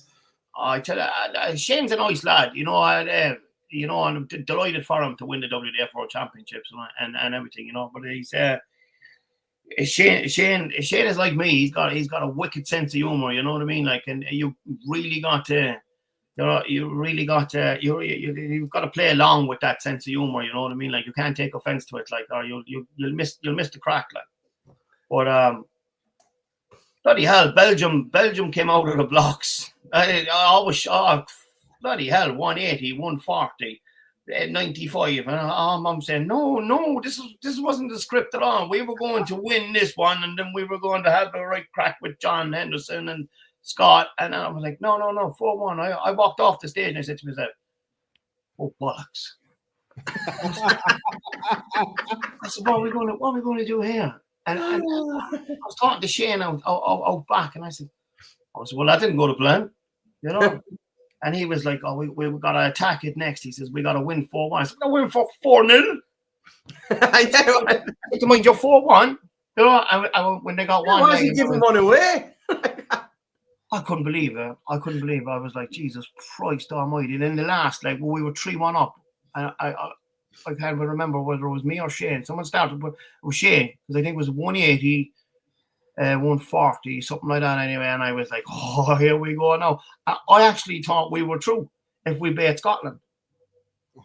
And then I walked off. I shook Jack's hand, and Jack says, you're a dickhead. He says, you're not giving me more work to do. And I said, what's after happening here? And he didn't even tell me. So backstage, and the lad says to me, oh, it's a 3-way playoff. He says, 9-dart shootout. And I started laughing. And I said, can you get a typical John O'Shea? I said, you've never done a fucking easy in your life. I tell you what, John, it was highly entertaining. Like, I don't imagine it was particularly fun, some of that to play through. I'll tell you one thing. I can't speak for the rest of them. I did look at Shane at one stage. All right, he went, you know, and I was looking at him on. And I said, we shouldn't even be fucking hell.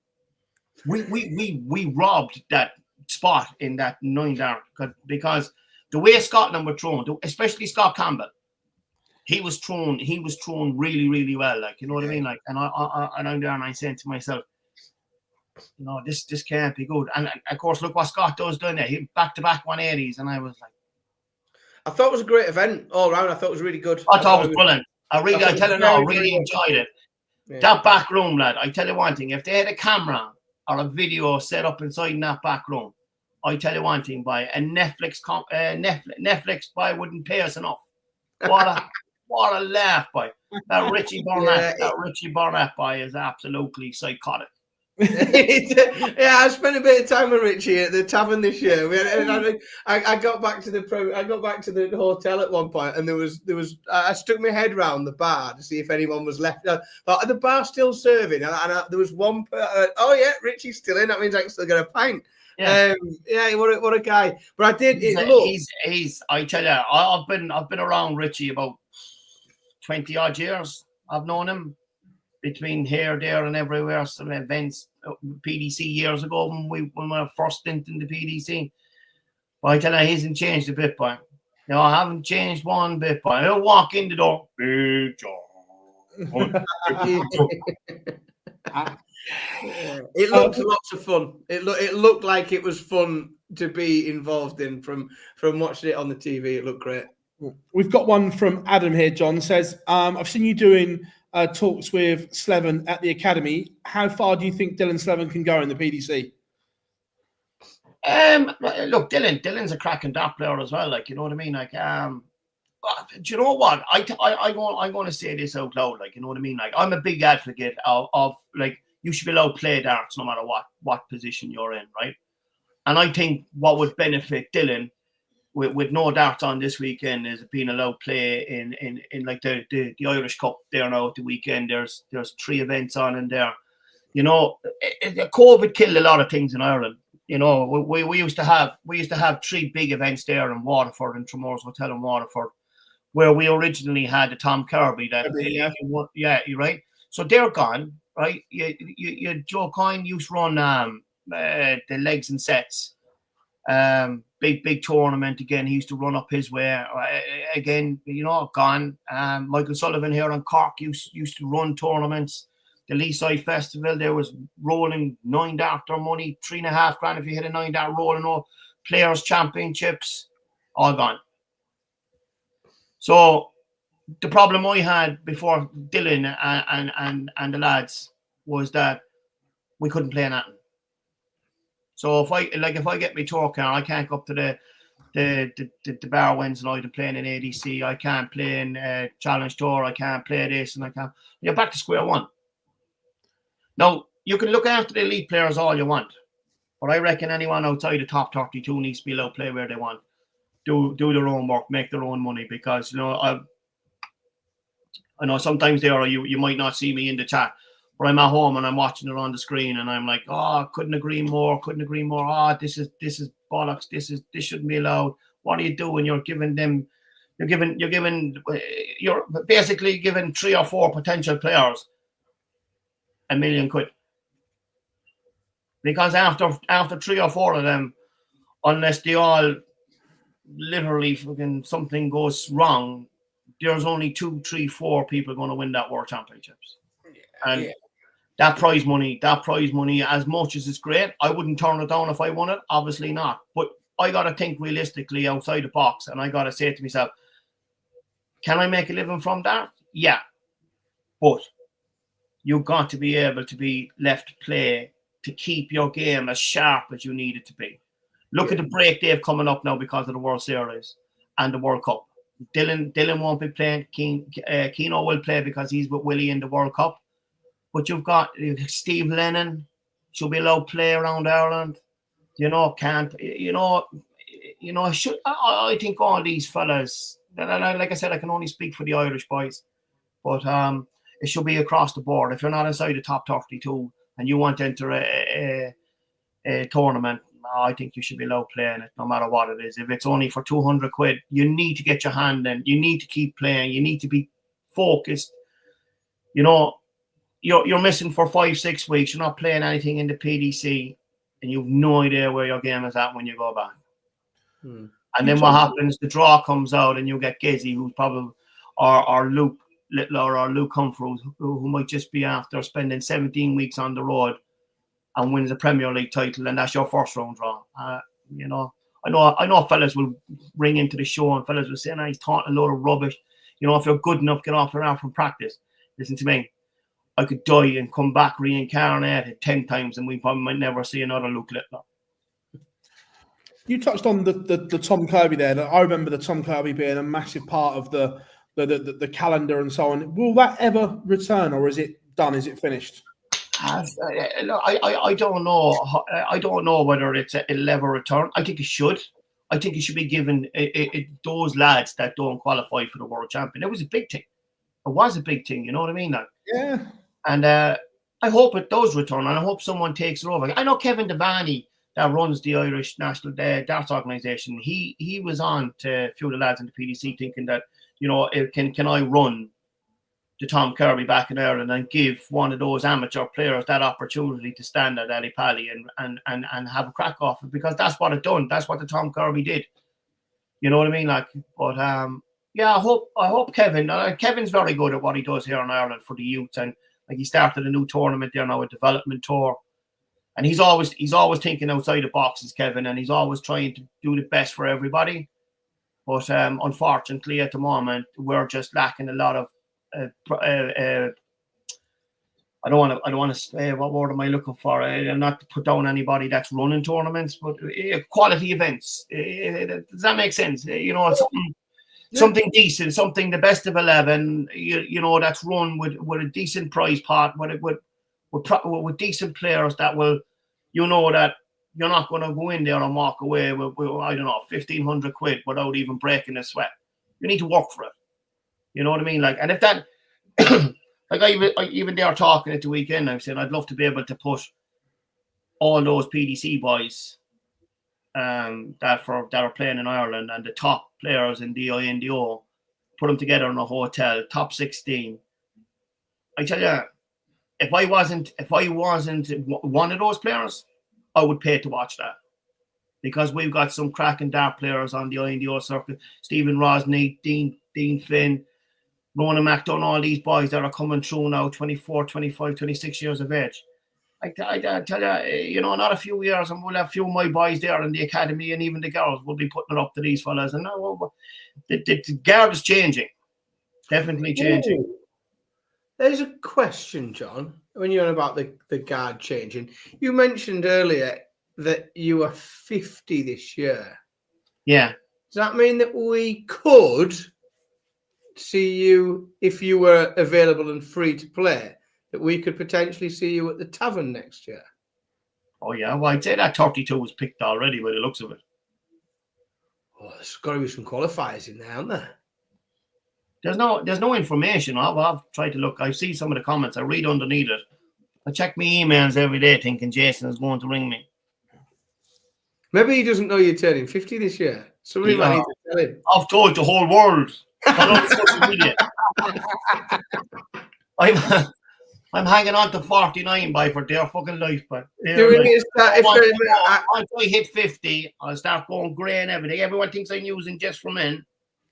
I'll lead that campaign. Joker for the tavern. I'll lead that.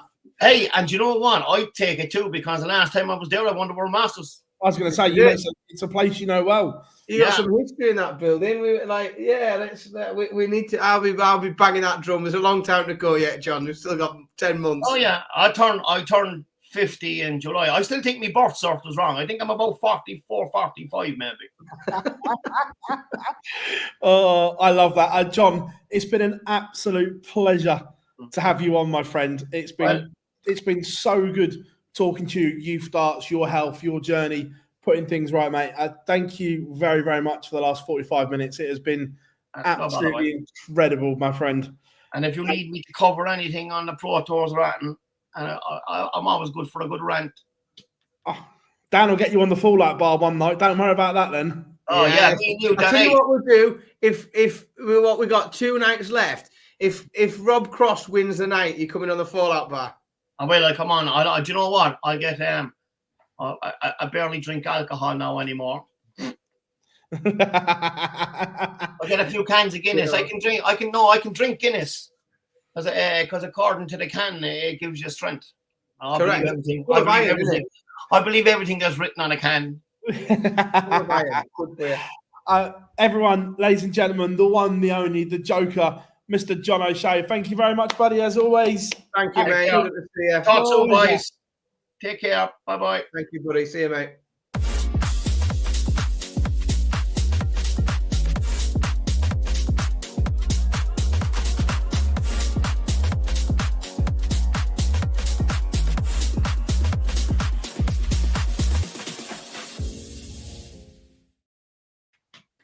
That was absolutely fucking incredible. Nah, he's a top guy, isn't he, John? He's a proper. Absolutely incredible. He's a smashing bloke. And if he hasn't got a tour card and is not invited in some capacity to play at the tavern, that may be one of the biggest travesties and injustices that will ever happen in the sport of darts.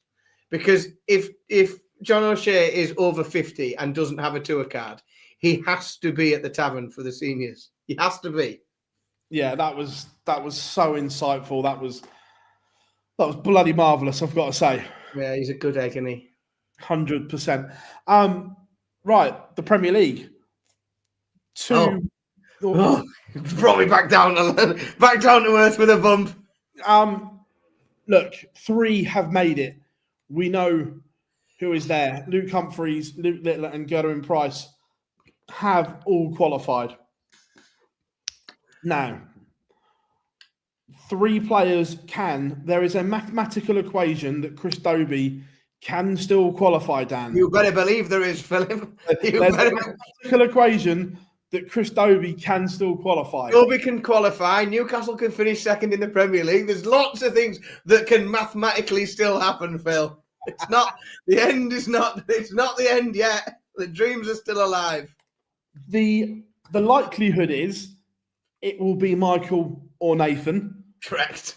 But Dobie is still in the equation as we speak. But right now, going into those final weeks, who's got the bigger advantage for you? Michael or Nathan? Who would you rather be? Well, essentially, what's this? They're both going to have to play each other twice. It looks that way. So, unless, I suppose there is a. Let me.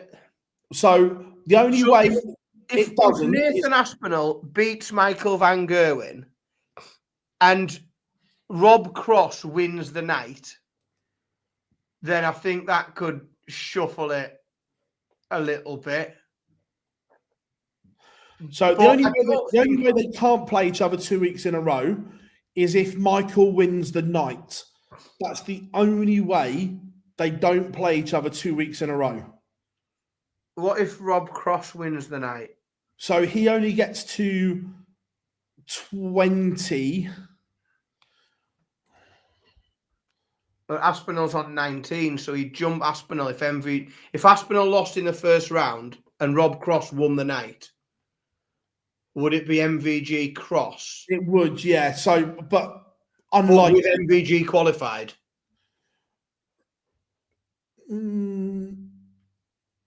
Yeah, because he'd be on at least 22 MVG, and Cross would only be on 20. Yeah. So yeah. Ooh. So out of Aspinall and Van Gerwen, who would you rather be right now?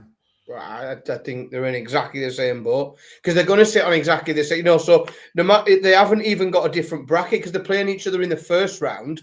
So it's not like you can say, well, if either of them win their opening game, one's, because the bottom half of that draw next week, which they're not in. Let's be honest. If you were talking about Dobie or Cross and one of the others, you'd think, well, the bottom half's awful because it's got both Lukes in.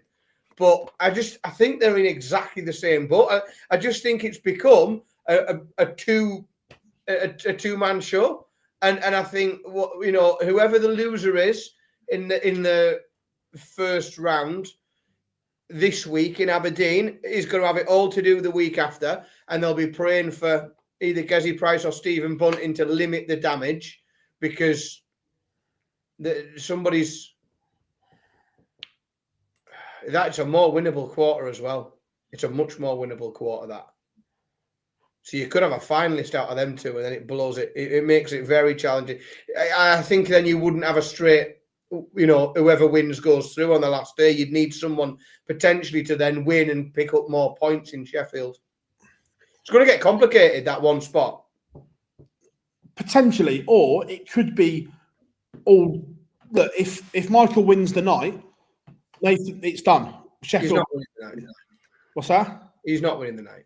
I said if. I didn't say you. I said if. But if Michael wins the night, it's done. It would be a very Michael Van Gerwen thing to do to not win a night at all for 14 weeks, and then when someone says, if you win, Michael, you're qualified, and him go, fair enough then, I'll go and win one.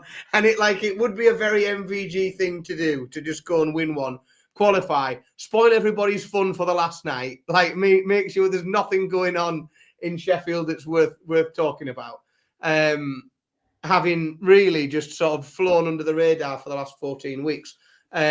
But I genuinely do. I don't think either of them is in a better position than the other. I think it's a straight 2-horse race. I think what I will tell you is I'll be happy saying that I think whoever wins this game goes through, like gets in the top 4. I think regardless of everything that happens after it and the following week, I think whoever wins that game gets in the top 4. Even not mathematically, it's just what I think will happen. See, it's interesting because if whoever wins, and if they then lose in the semi-final, it is still wide open. Yeah, I think whoever wins goes into the following week knowing that they've done the week before. I think this game is bigger for Nathan, and I'll tell you why. Because if MVG beats him this week, he's then 3 points clear. That then means if he lost the semi-final, that means Nathan Aspinall would have to get to the final.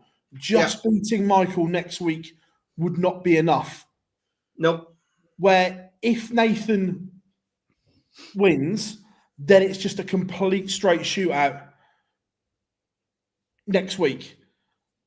Where if Michael wins this week, and it's an if, it's not a gimme, the likelihood the winner would play Luke Littler in the semi-final next week.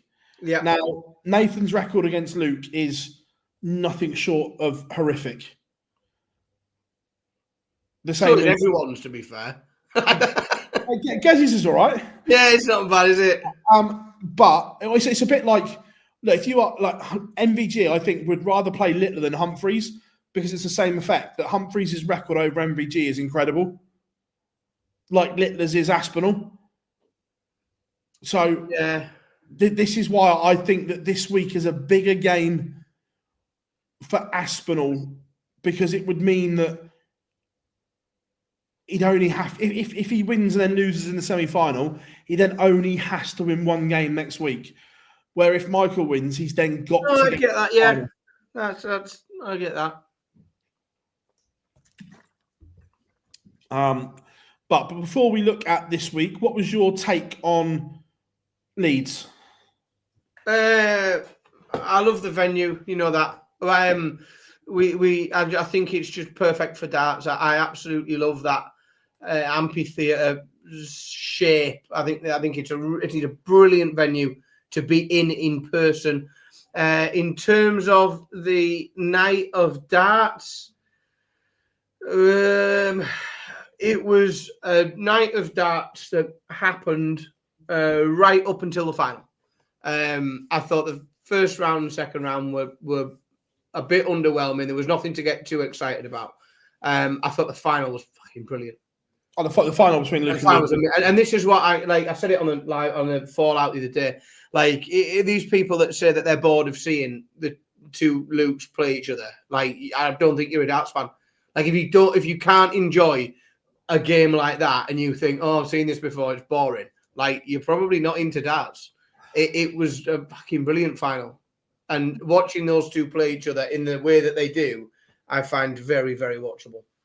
Oh yeah, 100%. It was, but look, I'm the other way. I do think that watching them play all the time. I'm not saying in the moment it's not great, but I do think we've seen games that many times that it does detract when they meet in a big one. I think that's got everything to do, and this is we've talked about this quite a few times. I think that's got everything to do with the PDC not making me feel that the big ones are more special. Like we've talked before about in terms of like production and lights and entrance and music and walk-ons and all these different things. My belief is that when we see them in a big one, and it feels like we've seen this a lot, I don't think the fault then lies in what we see regularly. I think what we need to do there is make this big thing more important. Give me more fireworks. Give me a bigger walk, and give me Possibly, yeah. I don't disagree. That's where I think we need to, because then you are not going to be thinking, fucking hell, same old, walk to the middle, walk down that, high five some people, blah, blah, blah, cheerleaders. Like, I think that's, I want to feel that it's a big one. Like, I'm totally fine with the Premier League being the same every week, because that's what that is.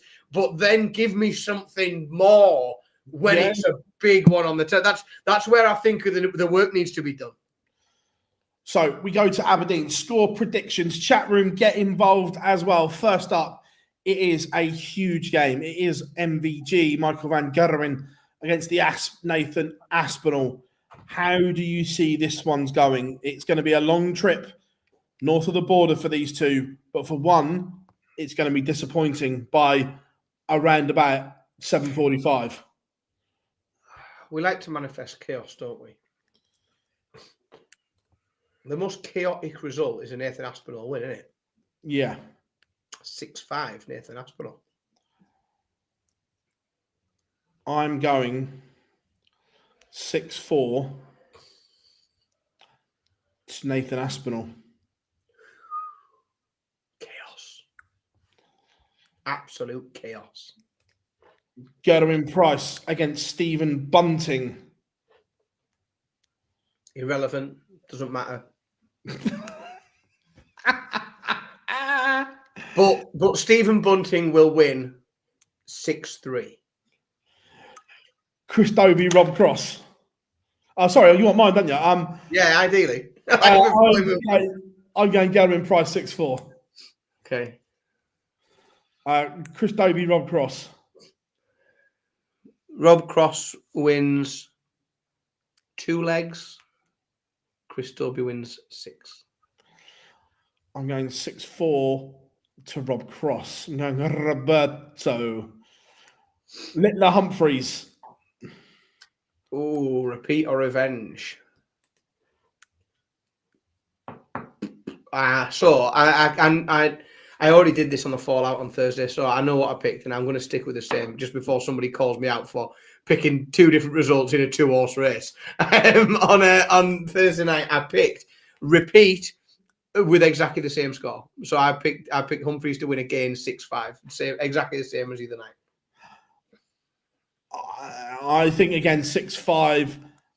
I'm going Humphreys as well, but look, there's not a lot on it for either of them. I just think it will be a good game. They'll both relax, and I think whoever wins the ball will nick it in a last leg decider, and I think Humphreys will win the ball. But if Littler wins the ball, I'd switch it.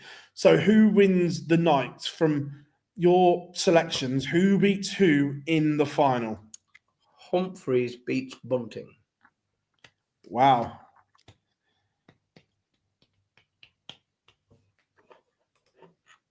Price beats Humphreys. Because I've created more chaos there.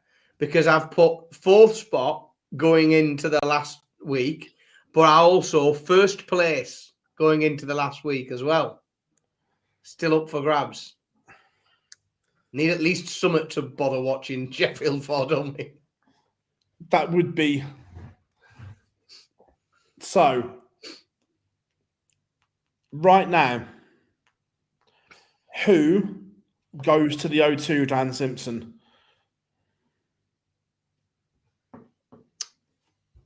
Well, I'm fairly confident on 3 of them. Well, they're already there. We know that. I want the one spot. They've qualified. Michael van Gerwen. So you're going Van Gerwen beats Aspinall in Sheffield. Michael van Gerwen wins the night in Sheffield. Wow. I think Aspinall beats him this week, but then in that game, I think Van Gerwen gets it right. I think he wins the night in Sheffield. I think Aspinall beats it. I don't know. I change my mind every 5 minutes. But that's, I suppose, let's just be thankful that there is something to still change your mind about at this stage in the Premier League. It's not done yet. There is still something that's keeping us on tender hooks. Yeah, 100%. I'm going I'm going Van Gerwen takes it just, but Aspinall wins this week to make it interesting. I think. But look, if one of them goes and wins the night this week, then it's Game on. Well, unless Van Gerwen wins, then it's game over. Then Sheffield is a completely pointless night. No, oh yeah, God, be a tough watch that. If Van Gerwen wins in Aberdeen, Sheffield is completely pointless. Media room will be quiet that night, won't it? Yeah, 100%. It'll be interesting, won't it? It comes down to nightly wins, first of all, Bob. If they're tied on points, nightly wins is the first denominator. Don't like that. Oh, I do. Do you? Yeah. The same as I like Serie A isn't done on goal difference. It's done on head-to-head between the two teams that are tied. Yeah, it is, yeah. I can get behind that. Well, it's a nice, sometimes it's just, a change is as good as anything, isn't it? It's nice to have something a bit different. Yeah, 100%. What a show it has been this evening. Those 2 hours have absolutely flown by. We've not got through half the things we were going to talk about, have we? We've not going to, which means we've got plenty more to talk about next week. Yeah, big thank you to the Joker, John O'Shea. It was an absolute pleasure to have him on. Absolute star. I can't tell you who's on next week yet because we haven't got that far, but we've made a start. That's the important thing. This is it. This will be available as an audio only in the morning as well. So all good podcast providers, thank you very much for that. Remember, if you haven't yet, drop us a like and subscribe. We will return tomorrow, 12 on the dot for the Pro Tour stream. So make sure you set your notifications so you know when we go live. But what a show it's been this evening. Myself, Phil Bars, and Dan Simpson, we thank you very, very much indeed. And we will see you all very, very soon.